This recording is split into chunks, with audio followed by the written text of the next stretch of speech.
Hi friends, ಎಲ್ಲರಿಗೂ ನಮಸ್ಕಾರ. ಏಕಾದಶಿ ಯಾವಾಗ ಅಂತ ಕೇಳ್ತಿರ್ತಾರೆ. ಪೂಜೆಯ ನಿಯಮಗಳು ಯಾವುವು ಮತ್ತು ಹೇಗೆ ಮಾಡಬೇಕು ಇದನ್ನೆಲ್ಲ ಇಂದು ನಾನು ನಿಮಗೆ ಹೇಳ್ಕೊಡ್ತೀನಿ. ಎಂದರೆ ಈ ಏಕಾದಶಿ ಯೋಗಿನಿ ಏಕಾದಶಿ. ಈ ಏಕಾದಶಿ ಉಪವಾಸದ ಮಹತ್ವವನ್ನ ಪದ್ಮ ಪುರಾಣಗಳಲ್ಲಿ ಕಾಣಬಹುದು. ಇದನ್ನ ಶ್ರೀಕೃಷ್ಣ ಮತ್ತು ಯುಧಿಷ್ಠಿರನ ನಡುವಿನ ಸಂಭಾಷಣೆಯ ರೂಪದಲ್ಲಿ ಕಾಣಬಹುದು. ಈ ಉಪವಾಸದ ಮಹತ್ವವನ್ನ ಶ್ರೀಕೃಷ್ಣನೇ ಹೇಳಿದ್ದಾನೆ. ಈ ಏಕಾದಶಿ ಬಂದಾಗ ನಾಳೆ 7 ಗಂಟೆಗೆ ಯೋಗಿನಿ ಏಕಾದಶಿ ಬರುತ್ತೆ ಅಂತ ಹೇಳ್ತಾರೆ. ಅಂದ್ರೆ ಸೂರ್ಯೋದಯಕ್ಕೆ ಏಕಾದಶಿ ತಿಥಿ ಇಲ್ಲ. ನಾವು ಹಾಗೆ ಹೇಳದಿದ್ದರೆ ಭಾನುವಾರ ಮಾಡೋಣ. ಅಂದ್ರೆ ಆ ದಿನವೂ ಅಸ್ತಿತ್ವದಲ್ಲಿ ಇಲ್ಲ. ದ್ವಾದಶಿ ಗಂಟೆಗಟ್ಟಲೆ ಕಳೆದ್ರಿಂದ ಪೂರ್ಣ ಏಕಾದಶಿ ನಾಳೆ. ಆದ್ದರಿಂದ ಬೆಳಿಗ್ಗೆ ತಿಥಿ ಏಕಾದಶಿ. ಆದ್ರಿಂದ ನಾಳೆ ಏಕಾದಶಿ ಆಚರಿಸಲಾಗುತ್ತೆ. ಅದೇ ರೀತಿ ವರ್ಷವಿಡೀ ಏಕಾದಶಿ ಎಂದು ಉಪವಾಸಗಳಿವೆ ಮತ್ತು ನಾವು ನಿಯಮಗಳ ಪ್ರಕಾರ ಪೂಜಿಸಿ ಏಕಾದಶಿ ಉಪವಾಸ ಮಾಡಿದ್ರೆ ನಾವು ಬಯಸಿದ್ದೆಲ್ಲವೂ ಈಡೇರುತ್ತೆ ಅಂತ ಶ್ರೀಕೃಷ್ಣ ಪರಮಾತ್ಮನೇ ಹೇಳಿದ್ದಾರೆ. ಅದನ್ನು ಹೇಳ್ತಿರೋದು ನಾನಲ್ಲ. ಆದ್ರಿಂದ ಸಮರ್ಥರು ವರ್ಷದಲ್ಲಿ ಬರುವ ಎಲ್ಲಾ ಏಕಾದಶಿ ಉಪವಾಸಗಳನ್ನ ಮಾಡಲು ಪ್ರಯತ್ನ ಮಾಡಬೇಕು. ನಿಮ್ಗೆ ಸಾಧ್ಯವಾಗುತ್ತಿಲ್ಲ ಎಂದು ನೀವು ಭಾವಿಸಿದರೆ ಇಡೀ ಏಕಾದಶಿ ಉಪವಾಸದ ಕಥೆ ಇದೆ, ಸರಿ? ನೀವು ಇದನ್ನು ಓದಿದರೂ ಪರವಾಗಿಲ್ಲ. ಏಕಾದಶಿ ಎಂದು ನೀವು ಏನ್ ಮಾಡಬೇಕು? ಏಕಾದಶಿ ಉಪವಾಸ ಮಾಡಲು ಸಮರ್ಥರು ಉಪವಾಸ ಮಾಡಬೇಕು. ದ್ವಾದಶಿಯ ದಿನದಂದು ಬೆಳಿಗ್ಗೆ ಬೇಗನೆ ಸ್ನಾನ ಮಾಡಬೇಕು, ವಿಷ್ಣುವನ್ನು ಸರಿಯಾಗಿ ಪೂಜಿಸಬೇಕು ಮತ್ತು ಆ ದಿನ ಸಾತ್ವಿಕ ಆಹಾರವನ್ನು ಸೇವಿಸಬೇಕು ಎಂದು ಹೇಳ್ತಾರೆ. ಈರುಳ್ಳಿ ಬೆಳ್ಳುಳ್ಳಿ ತಿನ್ನಬಾರ್ದು, ಮಾಂಸವನ್ನು ಮುಟ್ಬಾರ್ದು, ರಾತ್ರಿ ಉಪಹಾರ ಸೇವಿಸಬೇಕು. ಮತ್ತೆ ಏಕಾದಶಿಯ ದಿನದಂದು ಏನ್ ಮಾಡಬೇಕು? ಬೆಳಿಗ್ಗೆ ಬೇಗನೆ ಎದ್ದು ಸ್ನಾನ ಮಾಡಿ ತುಳಸಿ ಎಲೆಗಳಿಂದ ವಿಷ್ಣುವನ್ನ ಪೂಜಿಸಿ. ವಿಷ್ಣು ಸಹಸ್ರನಾಮ ಸ್ತೋತ್ರ ಅಥವಾ ನಿಮ್ಗೆ ಬರುವ ಯಾವುದಾದರೂ ಪಠಣೆ ಮಾಡಬಹುದು. ಅದನ್ನು ಭಕ್ತಿಯಿಂದ ಭಗವಂತನಿಗೆ ಅರ್ಪಿಸಬೇಕು. ಆ ಸ್ತೋತ್ರ ಅಥವಾ ಆ ಸ್ತೋತ್ರದಿಂದ ಏನೂ ಬರಲಿಲ್ಲ ಎಂದು ಭಾವಿಸಿ, ನಾನು ಭಗವಂತನನ್ನು ನೋಡಲು ಇಷ್ಟೊಂದು ಬಂದಿದ್ದೇನೆ, ಆದರೆ ನಿನ್ನನ್ನು ನೋಡುವುದೊಂದೇ ನನಗೆ ಬಂದಿರುವ ಗುರಿ ಅಂತ ಅನ್ನಿ. ನಾನು ಇನ್ನೇನೋ ಮಾಡಲು ಸಾಧ್ಯವಿಲ್ಲ. ನಾನು ನಿಮಗೆ ನನ್ನ ಹೃದಯವನ್ನು ಕೊಟ್ಟಿದ್ದೇನೆ. ನಾನು ಇನ್ನೇನು ಮಾಡಲು ಸಾಧ್ಯ? ನೀವು ಭಗವಂತನ ಬಳಿ ಕುಳಿತು ಎಂದಿನಂತೆ ತುಳಸಿ ಎಲೆಗಳಿಂದ ಪೂಜಿಸಿ. ನಮಗೆ ಏನೂ ಸಿಗದಿದ್ರೂ ಕೂಡ ನಾವು ತುಳಸಿ ಎಲೆಗಳಿಂದ ಪೂಜಿಸಿದ್ದೇವೆ ಎಂದು ಊಹಿಸಿ. ದೇವರನ್ನು ನೋಡುವುದು ಅದು ಕೂಡ ಪೂಜೆ. ನಾವು ಏನನ್ನು ಮಾಡಲು ಸಾಧ್ಯವಾಗದ ಪರಿಸ್ಥಿತಿಯಲ್ಲಿದ್ದಾಗ ನಮಗೆ ಎಲ್ಲವೂ ಸಿಗುತ್ತದೆ. ಸಮಯವಿರುತ್ತದೆ, ಅದನ್ನು ಮಾಡುವ ಸಾಮರ್ಥ್ಯವಿರುತ್ತದೆ ಮತ್ತು ಆ ಸಣ್ಣ ಕೆಲಸವೂ ಆಗುತ್ತದೆ. ಆದ್ದರಿಂದ ನಾವು ತುಳಸಿ ಎಲೆಗಳಿಂದ ಪೂಜಿಸಿದರೆ ನಾವು ಏನನ್ನೂ ಅಧ್ಯಯನ ಮಾಡುವ ಅಗತ್ಯ ಇಲ್ಲವೇ ಇಲ್ಲ. ಅದು ಸಮಂಜಸವಿಲ್ಲ. ಏಕಾದಶಿ ಎಂದು ನಾವು ಹೇಗೆ ಉಪವಾಸ ಮಾಡಬೇಕು? ಆ ದಿನ ನಾವು ಅನ್ನ ತಿನ್ನಬಾರ್ದು ಅಂತ ಹೇಳ್ತಾರೆ.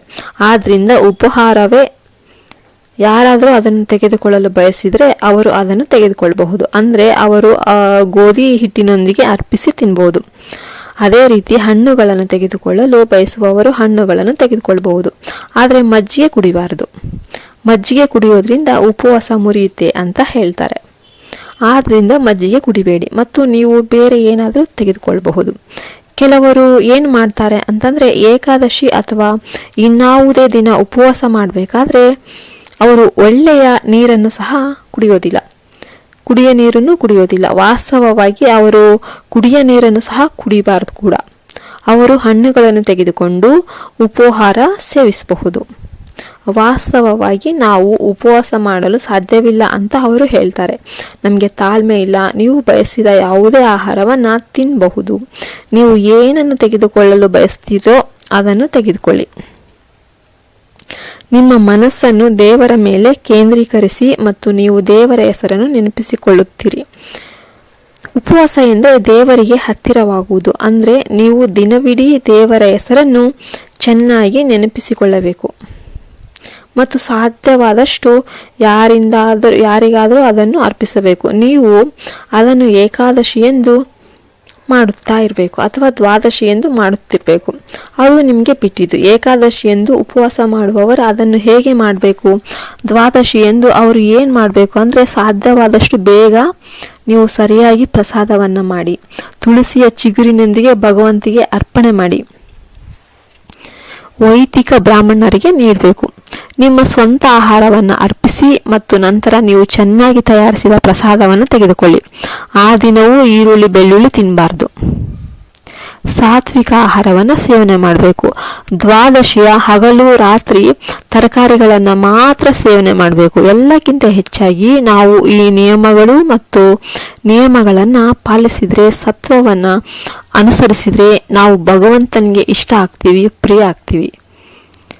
ನಾವು ಬೇರೆಯವರಿಗೆ ನೋವುಂಟು ಮಾಡದೇ ಇದ್ರೆ, ಬೇರೆಯವರಿಗೆ ಅನ್ಯಾಯ ಮಾಡದಿದ್ರೆ, ನಾವು ದೇವರ ಪಾದಗಳನ್ನು ಹಿಡಿದ್ರೆ, ನಾವು ಏನೇ ಮಾಡಿದ್ರೂ ಕೂಡ ದೇವರು ನಮಗೆ ಆಶೀರ್ವದಿಸ್ತಾನೆ. ಏಕಾದಶಿಯ ದಿನದಂದು ಉಪವಾಸ ಮಾಡಿ ದೇವರನ್ನ ನಿಯಮಗಳೊಂದಿಗೆ ಪ್ರಾರ್ಥಿಸುವವರಿಗೆ 88,000 ಬ್ರಾಹ್ಮಣರು ಗೌರವ ಸಲ್ಲಿಸುತ್ತಾರೆ.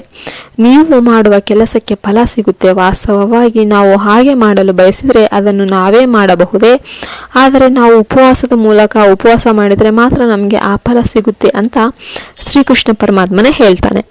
ಆ ಫಲ ಹೇಗೆ ಬರುತ್ತೆ ಅಂದ್ರೆ, ನೀವು ಪ್ರಯತ್ನ ಮಾಡಿದರೆ ನಿಮ್ಮ ಸ್ಥಿತಿಗೆ ಅನುಗುಣವಾಗಿ ಬ್ರಾಹ್ಮಣರಿಗೆ ಸಾಧ್ಯವಾದಷ್ಟು ಆಹಾರವನ್ನು ಅರ್ಪಣೆ ಮಾಡಿ.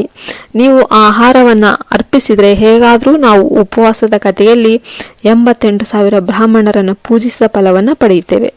ಆದ್ದರಿಂದ ನಾವು ಇದನ್ನು ಪ್ರಯತ್ನದಿಂದ ಮಾಡಬೇಕು. ನಮಗೆ ಇನ್ನೂ ದೇವರ ಅನುಗ್ರಹ ಸಿಗುತ್ತೆ, ನಮ್ಮ ಕರ್ಮ ಪೂರ್ಣಗೊಳ್ಳುತ್ತೆ.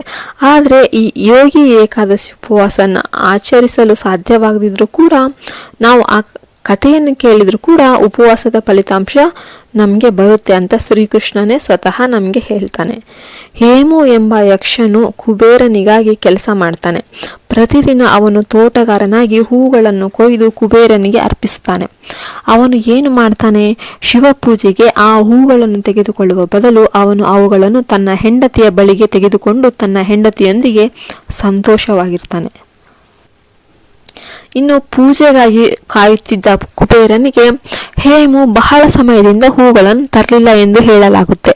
ಮತ್ತು ಅವನು ಎಲ್ಲಿಗೆ ಹೋಗಿದ್ದಾನೆಂದು ನೋಡಲು ಸೇವಕನನ್ನು ಕಳಿಸ್ತಾನೆ.